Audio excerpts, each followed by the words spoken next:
Hello and welcome back to True Crime Guys podcast. I'm your host, Michael, and I actually do have Andy with me today. You welcomed me back with open arms, Michael. Welcome back, Andy. I didn't fire you. I'm a changed man, Michael. I'm off the market. Yo ho ho! I came back. Congratulations, sir. I came back a taken man. Wow. Yes, wow. I did, Michael. I know your heart was already taken. I know. I know it. I know. But now it's official. It is. That's right. Now you got that. Now you got the jewelry to prove it. Oh, well, my fiancée does has the jewelry to prove it. Right. She's the one who came back with all the bling. I had to just smuggle it out. Right. So where'd y'all go? We went out to Denver, Colorado, and then we went to up to Estes Park to the Stanley Hotel. Hell yeah. Everybody knows that's like the inspiration for The Shining. Stephen King stayed there. Legendary hotel. It's very, very amazing. Went and saw a nice murder by death show that they have out there. Yeah. Then I popped the question to my special someone, Megan, out there in the Rose Garden. It was fucking Epic, awesome. Dude. What a story. What a story. Then we stayed in a nice little tiny cabin up in the mountains that Megan has a great picture of all the door frames that I could not fit through. Nice. And you didn't even get axed to death. No, so I did not. That's good. That's great, man. So what do you mean tiny door? Was it an older house, I guess? No, just a smaller cabin, I guess. Just a small cabin? There's a great picture of Megan. Like, as soon as we got to the cabin, Megan went in, and then I walked to the front door, and I stopped, and I just to turn around, and she turned around, and like the door is like the frame of the door is just like an inch above my eyes. And I'm just standing there like, this is ridiculous. I want a refund. Just ducking through just coming through like at least a discount. This is going to be killer on my back. Yeah, just coming through every door. Hello. You rang. You have bread. But yeah, fantastic trip. Yeah. Got engaged. Had to see a great right on, concert. dude. It's a beautiful country out there. Heck yeah, it is. Out west, out southwest, Colorado. Yeah, The Mile High City. It's beautiful.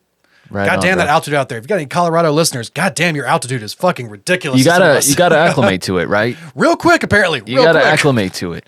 You know, I wonder if it'd be better if, like, on your way to Denver, you know, you stop somewhere halfway and spend a day. Yeah. You know, like halfway up the climb. Right? And then maybe you go and 3/4 of the way, you spend half a day. Maybe. You know, I don't know. Maybe I don't know the exact science. I thought maybe they should just start like depressurizing the plane slowly as you get there, just like start preparing you for the altitude. Oh yeah, I forgot you were on a plane. Yeah, so that kind of defeats the purpose. You just immediately jump into it. But it's like, wait a minute, weren't you already higher than the city? Yeah, but they pressurize it to ground, Acclimated to already. sea level. Oh yeah, true. Very true. Can you go ahead and pressurize this plane to Denver, Yeah, please? pressurize the plane to Denver, fly to where I'm getting picked up. Yeah, there let we go. everyone get on somehow without depressurizing the plane. Yeah, there we go. There we go. Now that's going to be a feat. There we go. There we go. Prepare me for All this, right. this incredible strain I was going to put on my body for a few days I was not prepared for. Exactly. I wasn't prepared for all this jibber jabbering at the beginning here, Andy. Yeah, but whatever. I'm glad to have you back, though. You missed me, babe. Yeah, I did. Catch up. I did. But guys, don't forget, you can catch these episodes early and ad-free on Patreon, patreon.com/True Crime Guys. And also, you can check out our other shows here on the free platform, Strange and Unexplained, and also Cryptic Soup with Dina and Kylie. New episodes of Cryptic Soup come out every single Wednesday. Make sure you give them a follow on Instagram as well, at Cryptic Soup Pod. And while you're over there, give us a follow, at True Crime Guys, of course. We do have social medias. We do. There's all kinds of shenanigans going on the socials. But guys, thank you for being here today to talk about this case, which I feel like it's going to be right in Andy's wheelhouse. I thought, Andy's coming back. Let's give him a softball case. Right. Right. And this is one I've been wanting to talk about for a while. The only reason I haven't is just because there's just not a lot to it. But, well, at least I thought so at first. Digging into it more, and now more's come out, it is a lot more interesting of a case, but it does seem like another case of maybe a mental disorder or a head injury overlook. Yeah, there was something that definitely went wrong at almost like a specific point. No doubt. So in 2012, Hollywood actor Johnny Lewis fell to his death from the roof of a home in Los Angeles. And it happened just moments after he beat and strangled his landlady, 81-year-old Catherine Davis, to death. Lewis, who was only 28 years old at the time, fought two men after killing the landlady before racing up to the roof of Davis's home and then falling or jumping to his death. We really don't know. And what's really sad about this story is so many people in his life were just not surprised. Not at this point. They saw the unraveling. right? Sons of Anarchy creator Kurt Sutter, of course, Johnny was a star of Sons of Anarchy. Not the star, but he starred in it. But the creator, Kurt Sutter, he said he wasn't surprised. He said, quote, "It was a tragic end for an extremely talented guy who unfortunately had lost his way. I wish I could say that I was shocked by the events last night, but I was not. I am deeply sorry for an innocent life. I'm deeply sorry that an innocent life had to be thrown into his destructive path," end quote. So how does someone who seemingly has it all, I mean, God, he just got done with Sons of Anarchy. He was a successful child actor as well. Yes, a successful actor. He was on path to be a writer, and he lost everything in just a few moments. It seemed like that. Yeah. But honestly, it was a much slower unraveling.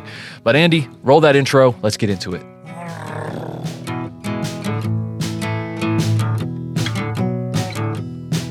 Well, I figure I'll buy me a motorcycle, wrap a pretty little frame around a telephone pole, ride her off a mountain like old Arlo. I figure I'll buy me a motorcycle. I figure I'll walk down to the liquor store, Thunderbird, 2 bottles, maybe 3, maybe 4, follow my feet down the Music Road, and pour it on the pavement like you would a tombstone, like you would a tombstone, like you would a tombstone, and pour it on the pavement like you would a tombstone. Well, I figure I'm weary of feeling this way, so I'll pop another pill and I'll hop another train. Tell my brothers and my sisters it's keeping me sane. I figure I'm weary of feeling this way, and I figure I'll buy me a motorcycle, wrap a pretty little frame around a telephone pole, ride her off a mountain like old Arlo. Figure I'll buy me a motorcycle. I figure I'll buy me a motorcycle. I figure I'll buy me a motorcycle.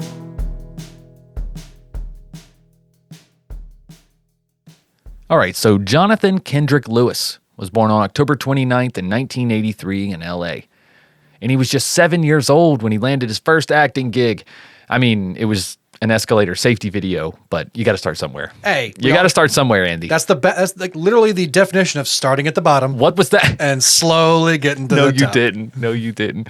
What did he do on that? I mean, he was 7. Was he just a kid in the video? I guess so. Keep your children near you. Make sure they don't stick their arms through the door. Yeah, tie your shoes, kid, before you go to sleep. Yeah.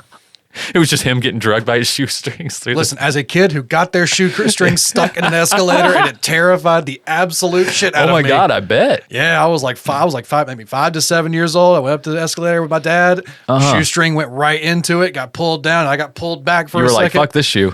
I tried to pull my shoe off, and my dad like grabbed my leg and my shoe and pulled, and the shoestring just snapped real quick. So luckily, it just like fell backwards. But yeah, that just split second of like, I'm getting eaten by a machine. Your dad saved your life.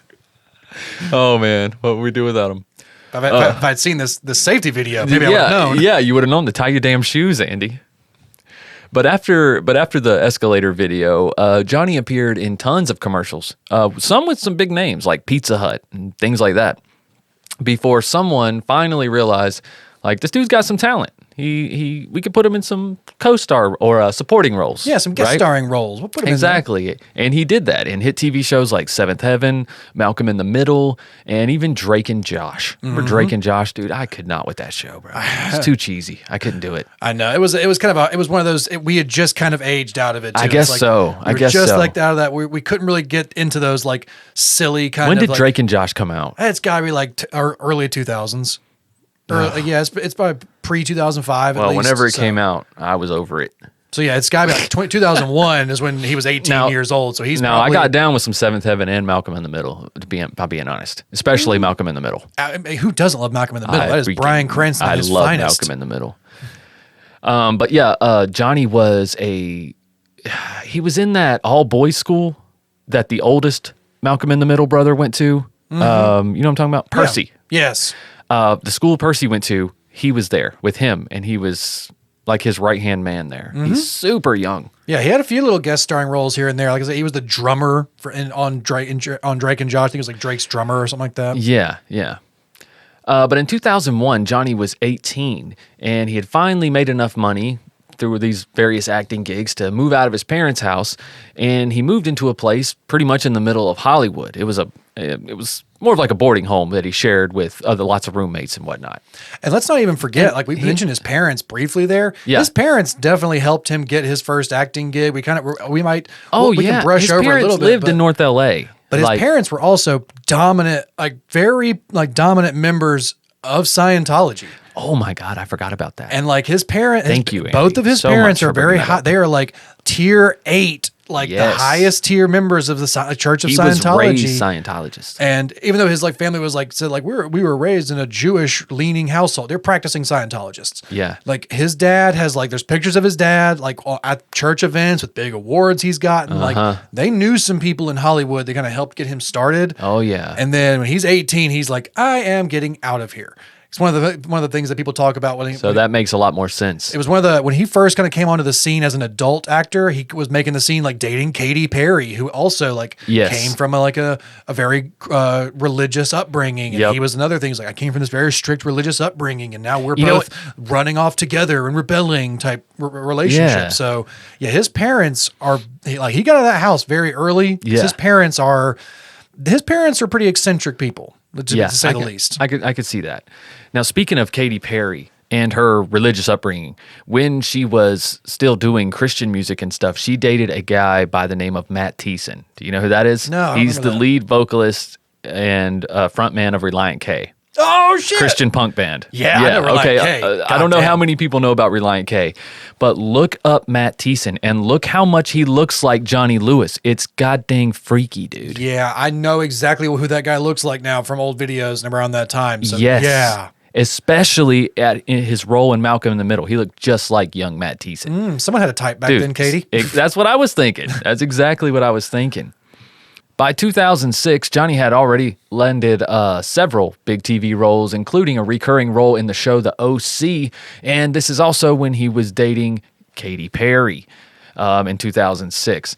And tons of sources will say that Katy wrote songs about him. 2 songs, actually. None of that is true. She didn't write any songs about Johnny. One of the songs that is Circle the Drain, some people believe is about Johnny. That's actually about Travie from Gym Class Heroes. Oh shit! Yeah. Yeah. And then she wrote a song called The One That Got Away, and that's about Josh Groban. No, Josh Groban. Not even joking. Yeah. Goddamn. I did a little fact checking on that. And so there were no songs about Johnny. No, not a Taylor Swift fan here. No, She's not that's writing just YouTubers trying to tie Katy Perry, someone who's very popular, to someone who was kind of fringe Hollywood. Yeah. Yeah. I mean, I get that. She dated him that's for a what little they're trying while, to do. so yeah. But she has nothing to do with this whatsoever. Nope. None. But you have to mention it because, I wanted to debunk all that shit too. Yeah, and apparently because when they broke up, they even said there's not really bad blood between the two of them. They kind of broke up mutually. No. And like even when he passed away, like Katy Perry and like they were not like, oh, I hated him or he was bad. Like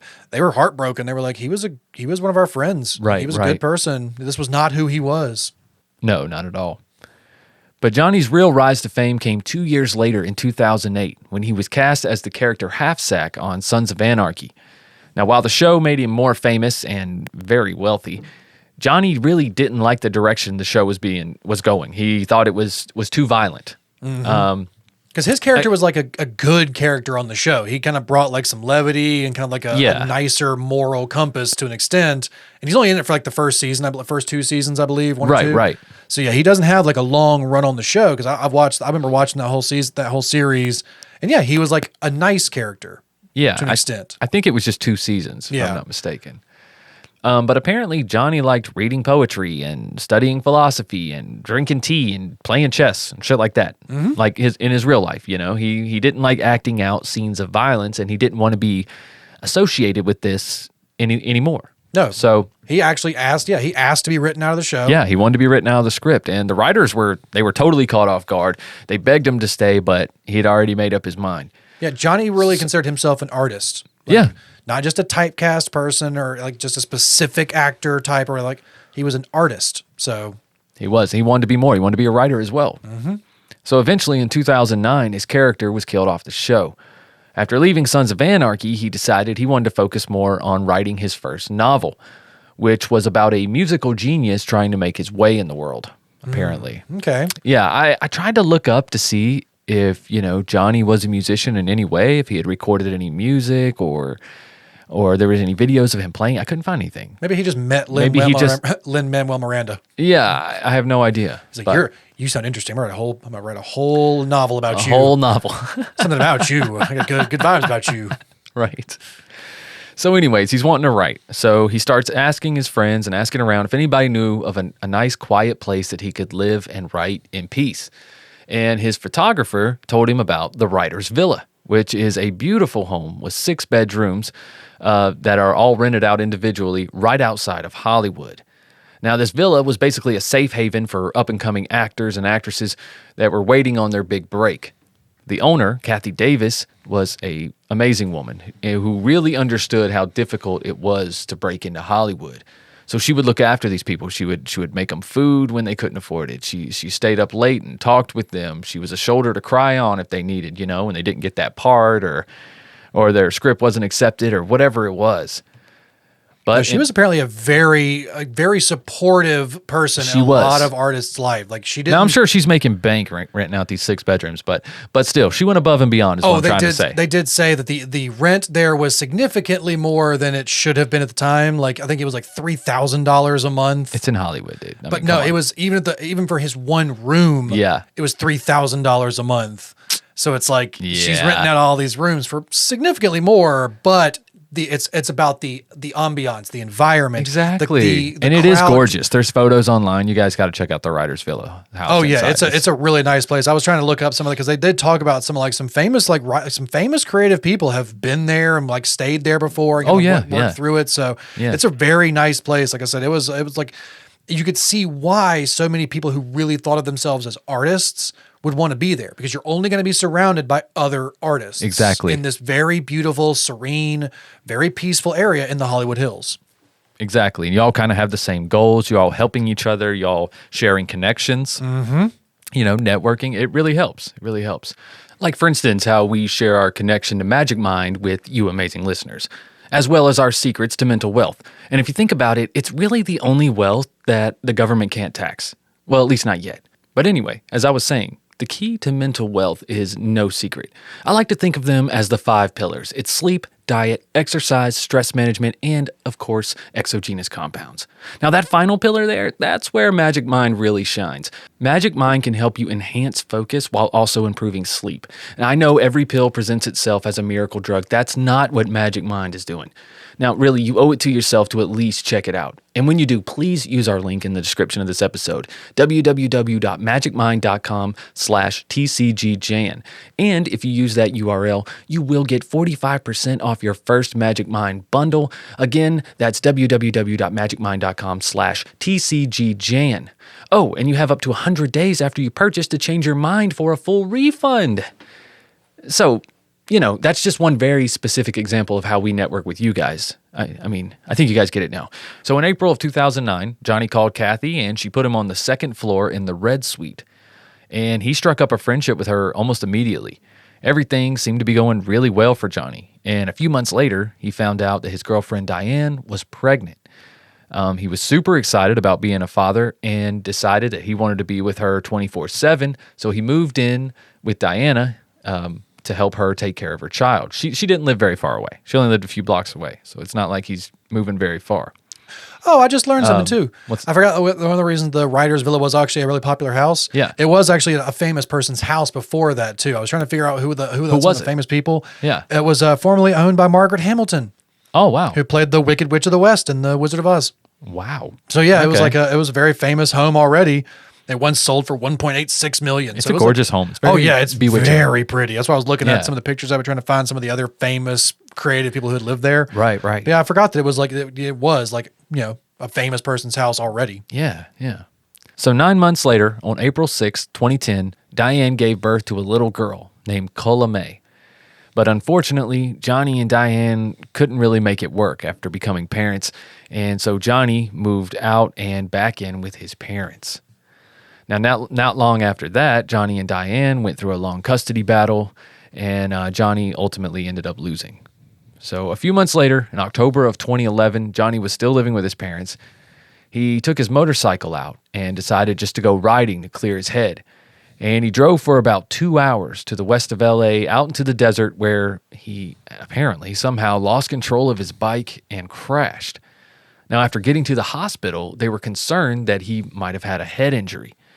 But after testing negative for a concussion, he was said to be okay by the doctors and he was sent home. But when he got home from the hospital, he was a different person.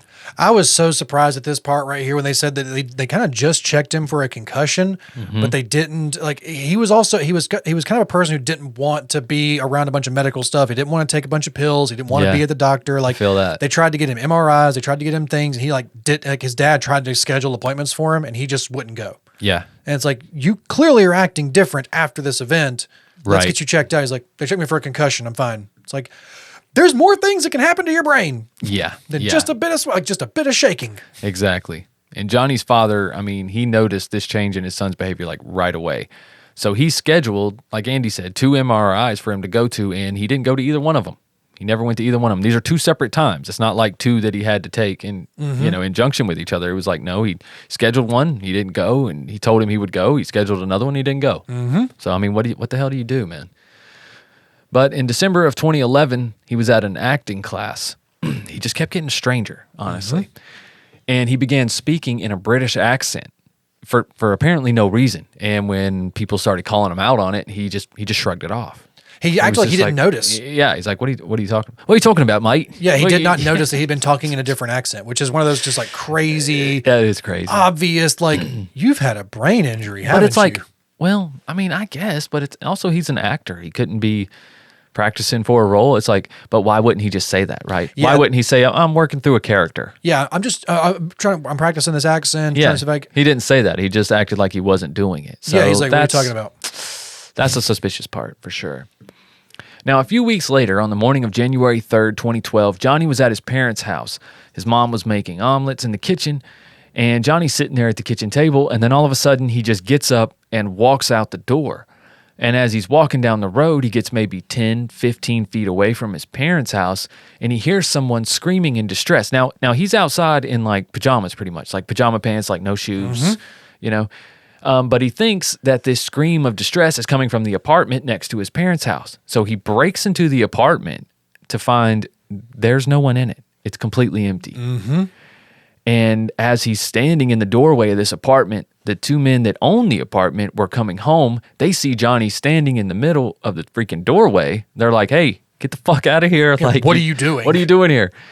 They tell him to leave, but instead of leaving, Johnny grabs a nearby glass bottle and charges at them, hitting them both in the head with the bottle before they finally managed to restrain him, and they held him down until the police showed up. I know this is a bad. Can you imagine his parents, dude? Like, oh my God. It's such a bad situation to be in because when somebody who's clearly having some sort of like mental health episode and you don't know what their predictability is going to be like. Yeah. But just imagining an actor going through that and picking up a beer bottle and hitting somebody with it, and then that split second of like an actor being like, "Why didn't it break?" Like, because they're so used to like prop things. Yeah. It's like when you hit somebody with an actual glass bottle, you got to hit it pretty hard to break it. Oh, yeah. And just being like, if you picked up like a glass bottle, it was just like, dink, Like, dang. dink. What the fuck? Dude, I think at this time he was in like a Vogue state. Like he was in a rage. Oh, yeah, absolutely. I'm just he imagining just an actor just having that split second of just been like, just like thinking their body just goes into like, this is a scene that I'm in. And then just like pick up a weapon and but it doesn't like hit the table. It's just like, dink. Damn. What the? That's a hell of a bottle. What props? Where's the prop guy? But once he was in police custody, Johnny claimed that he was acting in self-defense, but the police wasn't buying it. Oh, really? Because you're in somebody else's house that It's you like, clearly dude. broke into and then attacked Right? them. There's evidence that you broke into the house. Exactly. I love the police just being out there like looking back and forth, just being like, you mean that window that's broken into? Right. Yeah, we're going to go ahead and take you downtown. Yeah, Let's go. exactly. They ended up charging him with trespassing, burglary, and assault with a deadly weapon, and he spent some time in jail. When Johnny's father finally bailed his son out, it had been about 8 days. It's a good time to let him mellow out a little bit. Yeah, exactly. Let him chill out in there for a minute. But I in think it those was 8 days, Johnny had been moved from general pop to a psych ward because he was banging his head against the wall of his cell, and he also tried to jump off a balcony. So yeah, maybe it is best that you let him stay in that psych ward for a few more days and just let's just let them take a look, see what they say, Exactly. And this is interesting to know too. When he was discharged on his paperwork, the doctor at the jail thought that Johnny must have had some sort of head injury, and that's what was making him act this way. And he said he was definitely suicidal. They also said, I believe that same doctor also said that he believed he also had a substance abuse problem. Now, this doctor was just recommendations. He wasn't diagnosing him with anything, and that's key.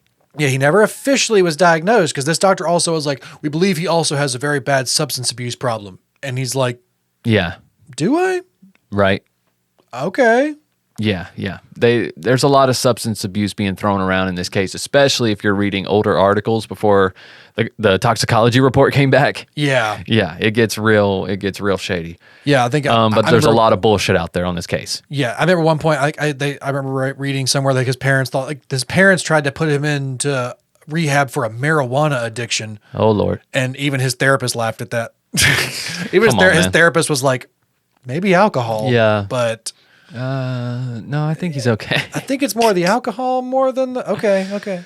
Yeah, but when he got back from this 8-day stint, man, he was messed up, to say the least. He was so distraught that he wouldn't let anyone in his family come near him. He basically stayed in his room at his parents' house. He told everyone to stay away from him, and he also became extremely sensitive to light, like to the point where he would shut all the lights off in the house, and when his parents would cut the lights back on, he eventually just disabled the breaker box somehow. Yeah, that became like habit, or that became like a repetitive thing where he would go outside and turn off the entire breaker box. Yeah, just shut the whole damn thing off, man. Apparently, a quote from his sister once said that during this time, he literally, when he got back from those 8 days, he acted like a wounded animal for like the first few days, like sitting in his room, like in the dark, like not letting anybody come near him, just kind of like just staying like in the corner to an extent. Like he was not okay when he first came back. No, he was not.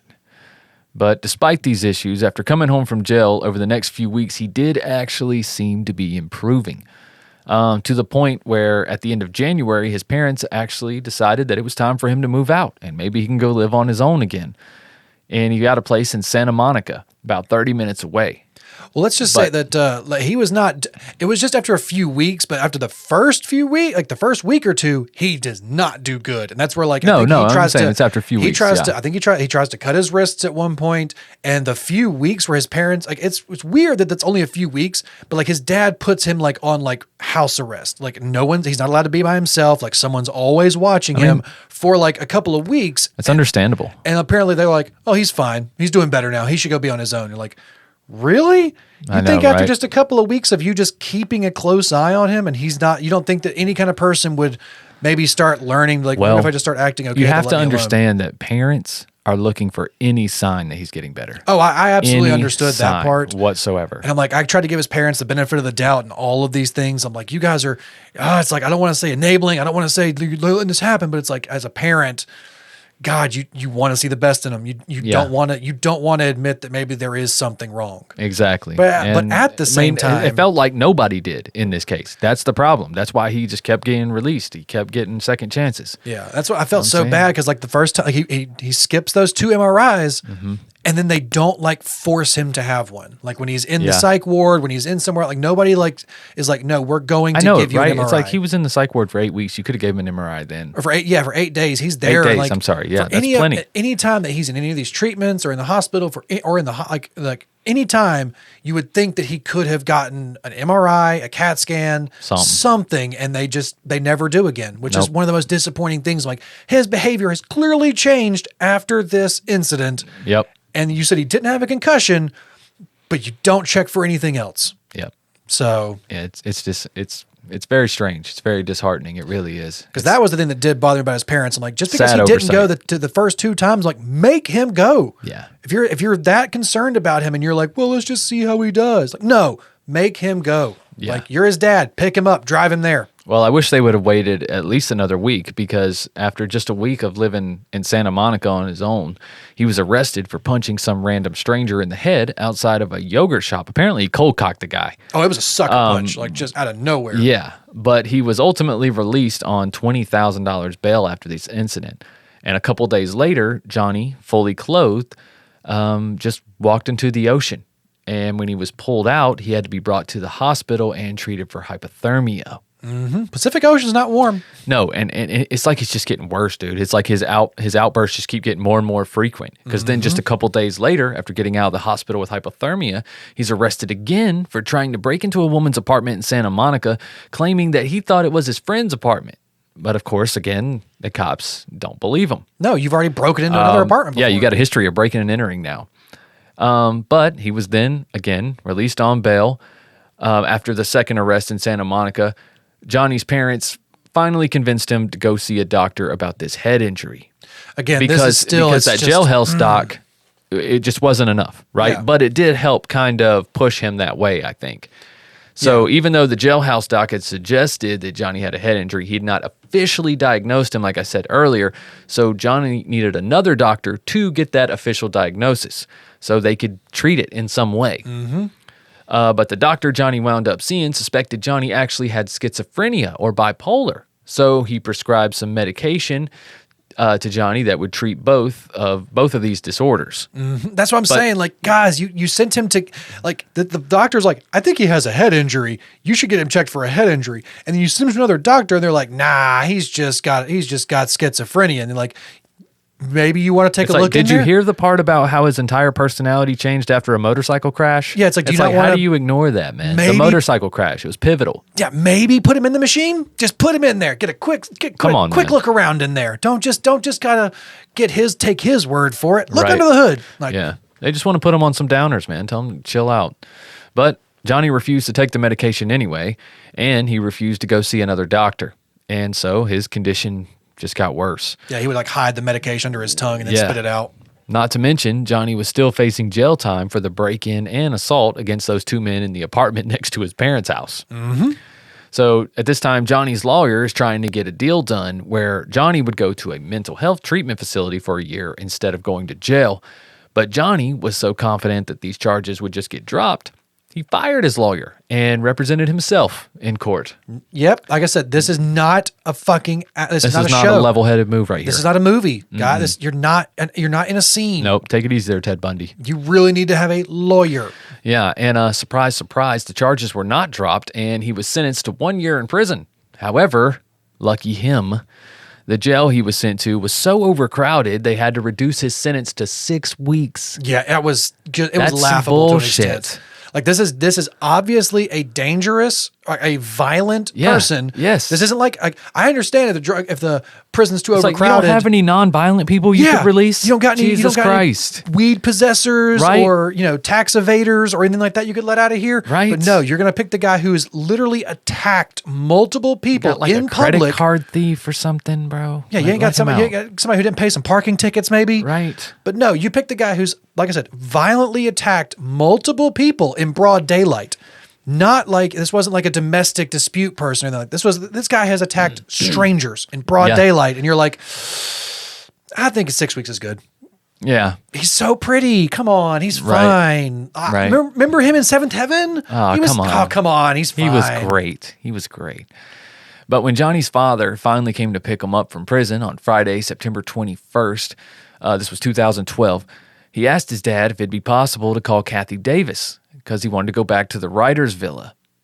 I mean, after all, it was the last place he was happy, honestly. It really was. Apparently his dad thought it was a good idea. His dad thought it was a great idea too. And like I said, Kathy was a very nice person. Like she kind of like welcomed him back. Like she was like, yes, please. Like, let's come back. Let's get you set up. You can have your old room back. Like his dad was like, yeah, he'll have lots of love and he'll be taken care of there. Exactly. But it also kind of sounds like, it not in a bad way, but it's almost like a parent being like, I don't know what else to do. Let's just put him somewhere else. Maybe he'll, like, we don't know what else to do here.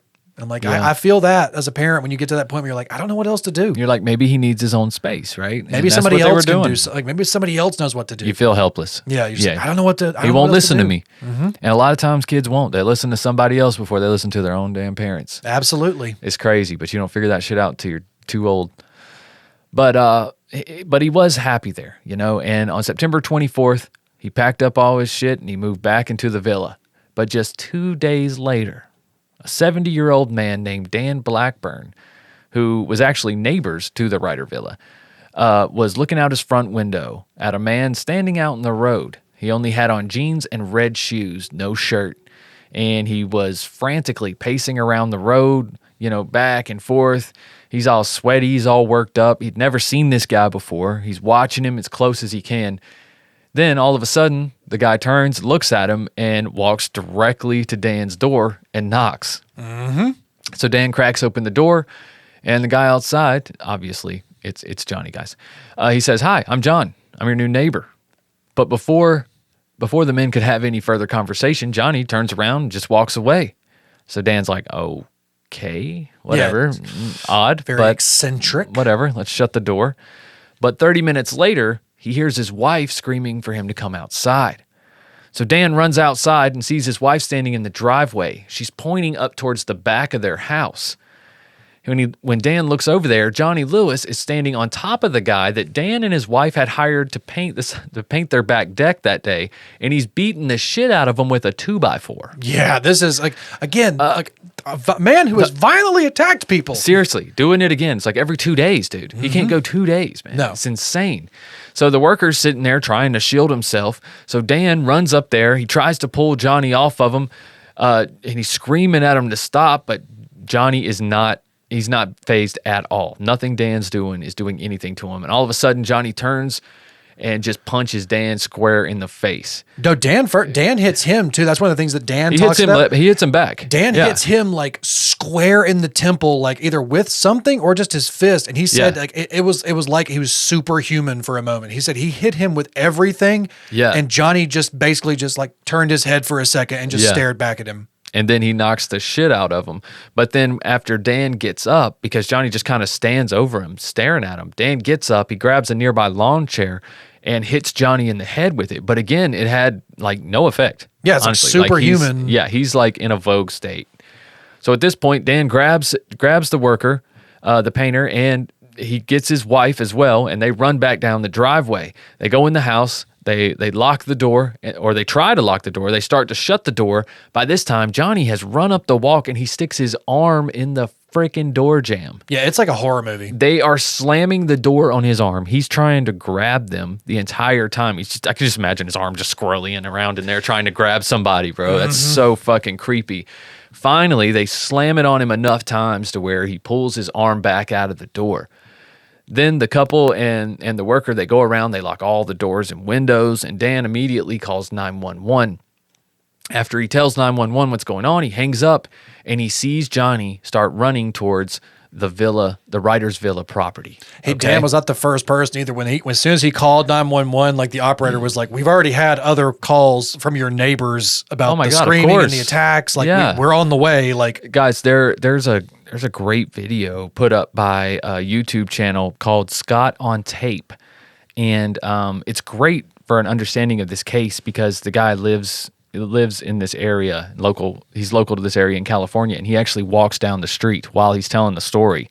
And you can actually see how close all of these houses are, and you can see the roof edges and whatnot that Johnny could have potentially jumped or fell from, which we'll talk more about that. But that video is linked below, and it just gives you some great insight of the layout of the street and everything that happened. But Dan eventually saw Johnny jump over a fence. Then he got to this huge wooden privacy fence that surrounded the entire villa property, and he jumps and catapults himself over the top and then disappeared inside the villa.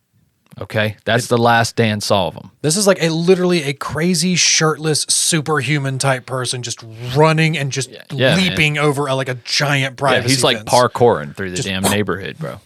I imagined, if you ever seen Split, by Yes. it's like that last bit with James McAvoy when he's Yeah. the beast, like when he just snaps into a different, it's like that's what I was imagining, just this person who is just It seems like that, doesn't a it? shirtless, sweaty man who has snapped into a different personality and is now trying to kill these people. I'll tell you what, it was so impressive to the people that watched that the only conclusion anyone came to was that he was on some type of drugs, some type of superhuman drug, some type of Crystal methamphetamine meth, or bath something. salts, some kind of crazy thing. It's just like it was no doubt in everyone's mind.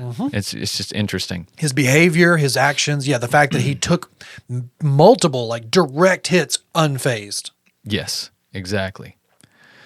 All right. So within minutes of the 911 call, police show up, and when they go inside the villa, they cannot believe what they found. But the evidence told the story very clearly. Well, let's so as soon as they get there, the police arrive expecting like an incident. They're expecting to like have to restrain this man or find this man. Yeah. They pull up to the villa, and the first thing they see is Johnny's body laying in front of the villa.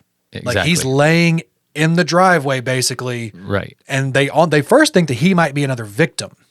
So they go into the house. They see this body there. They're like, oh shit, there's a dead man here. We know that somebody's crazy. Like, so they go in, but they kind of see his body just laying there. Like, so they're like, oh God. Well, they realize the Everybody get severity ready. of the Yeah. scene, at Like, least. everybody get ready. Exactly. We've already got one victim right here. So this is what they're able to conclude from what they found. So once Johnny got inside the villa, he made his way up to the second floor. He immediately went into Kathy Davis's room, and for God knows why, he proceeded to beat, kick, and strangle her. Now, when she fell to the ground and was totally helpless, Johnny proceeded to either stomp on her skull repeatedly, or he hit her in the head with a bloody hammer, or probably both, which they later found in his bedroom. But regardless, he managed to severely fracture her skull, and that's ultimately her cause of death. Now, right after, apparently the cops said it was one of the most disturbing images. Like it's brutal. It was not so much a crime of passion, like it was just brutality. They were Exactly. That's what shocked them. Disgusting in there. Again, another tick in the drug use column, right? We hope. No hope. one of That's sound what people are mind saying. could do this. Exactly. Now, like I said, regardless, he fractured her skull, and then he basically did the same to her cat as well, nearly dismembering it. Johnny then ran out of the villa, and that's when he spotted Dan's house painter. And the attack that we just talked about earlier with Dan and all that, that's what occurred there. And then that ended with him hopping the fence back onto the villa property after the altercation with Dan. And it is believed that he climbed up to the upper patio or onto the roof of the villa itself. That's why I say you need to watch this video of Scott on tape. But he either jumped or fell to his death on the driveway below. And his death was officially ruled an accident. They said it was because like the way his body looked like it had fallen, it did not look like an intentional leap or like an intentional jump to that spot. He didn't look like it was somebody who had like, specifically gave up. fallen. It looked like somebody who had slipped and fallen, and the way they landed Trying to in save that themselves. area, it's like you wouldn't jump to here. I mean, like they had that dang saying? terracotta roof, bro. Those terracotta shingles. I don't know how he was running on that shit anyways. Yeah, he's barefoot. He's up there just so sweaty. Like I said, know what? That's what I'm saying. They don't look. It doesn't look like this was where you would jump to end it. This looks like where he would have slipped and fallen off to an extent, or he was trying to leap somewhere else and ended up here. That's what I think. I think he, in this fit of superhuman rage and strength, he thought I'm just going to leap down from this fucking roof and run off. Or leap to the next roof. Like leap to the next property if I can, or to a tree. Yeah, and just or leap get out of here. It did, because he did land right near the fence line of the property at the edge of the driveway. So maybe he was trying to hop over. That's what they were assuming, because they Oof. were like, where he landed did not look like, it wasn't from like the highest point of the house or like where you would go to try to commit suicide. It looked like he was trying to leap somewhere else and slipped and fell here. So Right. that's why it's considered an accident for his death. Exactly. And like I've alluded to in this story so much, everyone assumed that Johnny must have been on some type of hardcore drugs. That's the only explanation, right, for why someone would act so crazy.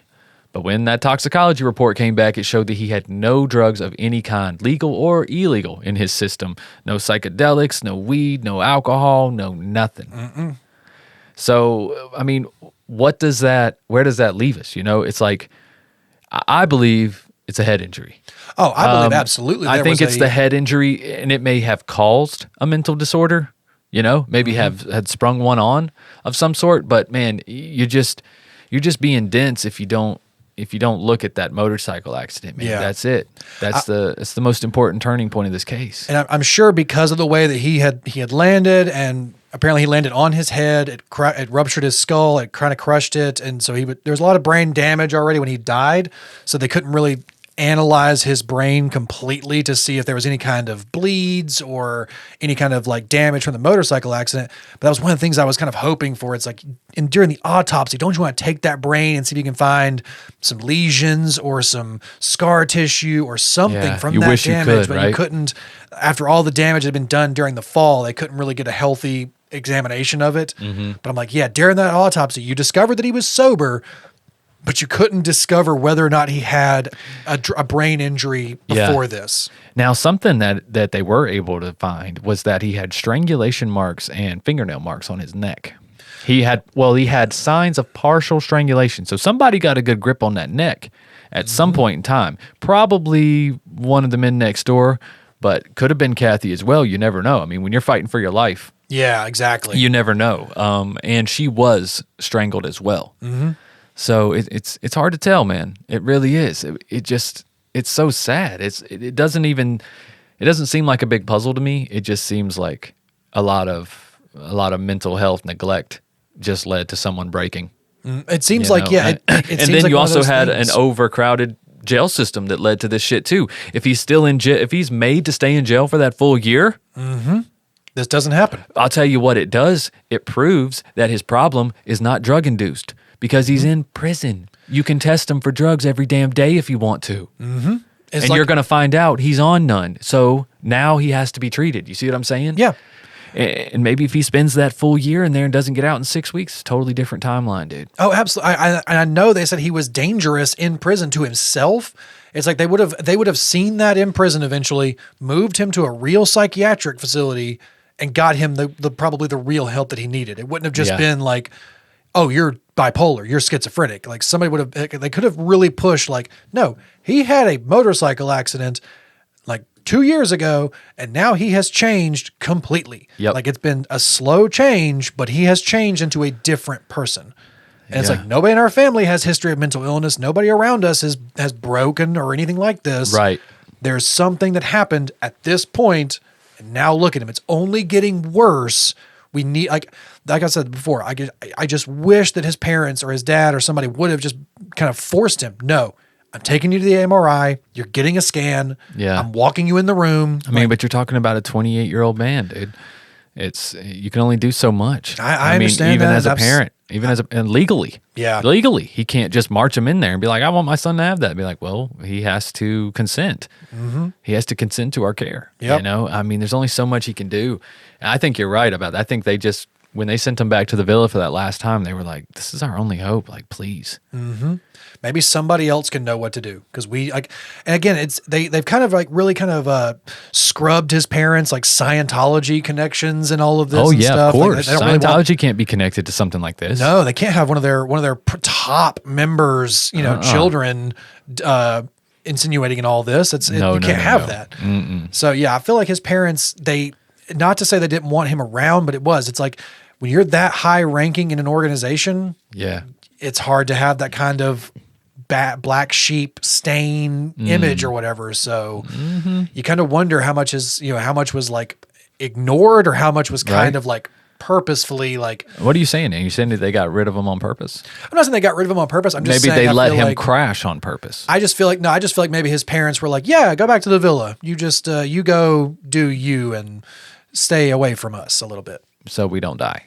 Or just so our reputation isn't, we don't want everybody looking at us having this unstable son that's living with us now. Right, we don't know how to take care of it. And they kind of wanted him to get back out on his own. Understandably so. He did assault your neighbors last time he was there. I mean, it's very bad. The image whole for some of those neighborhood people, saw that shit.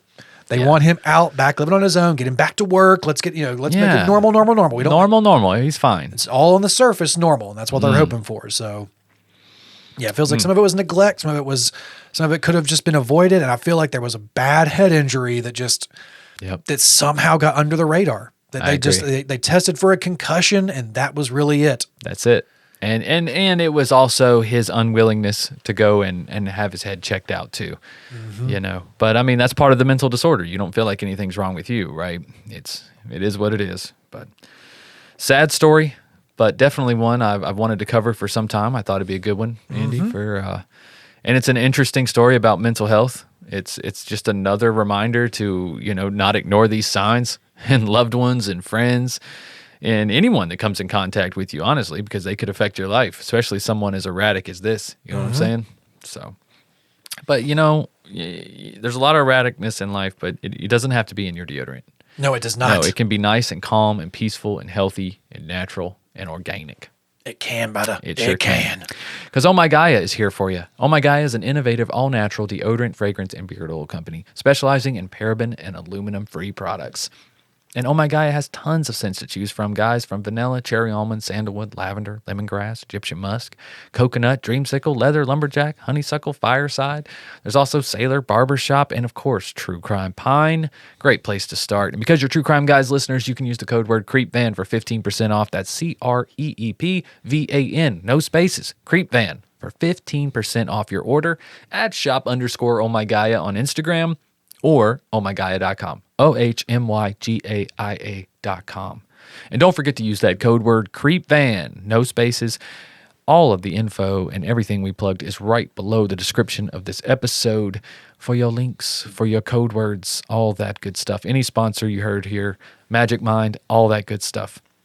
Guys, also, there's a link to Patreon, patreon.com/truecrimeguys, where you can get access to every audio file we have ever made. And also access to these episodes early, ad-free, and usually with bonus content. But the key is the ad-free, man. You got to get out of these ads. And also early. Sometimes they're posted, 5-6 days early. Sometimes I'm feeling really ambitious, But anyways, guys, Patreon, great way to support the show. We appreciate it very much. If you could, leave a review and rate wherever you listen. Give us a follow on social media at True Crime Guys. You can check out some of our music and our singles and our albums on Spotify as well. Some of the intros to our various episodes have been released as singles, so you guys can check that out for your listening pleasure. And other than that, I guess we'll see you guys next week for another True Crime Guys case. Until then, just keep on creeping. Bye.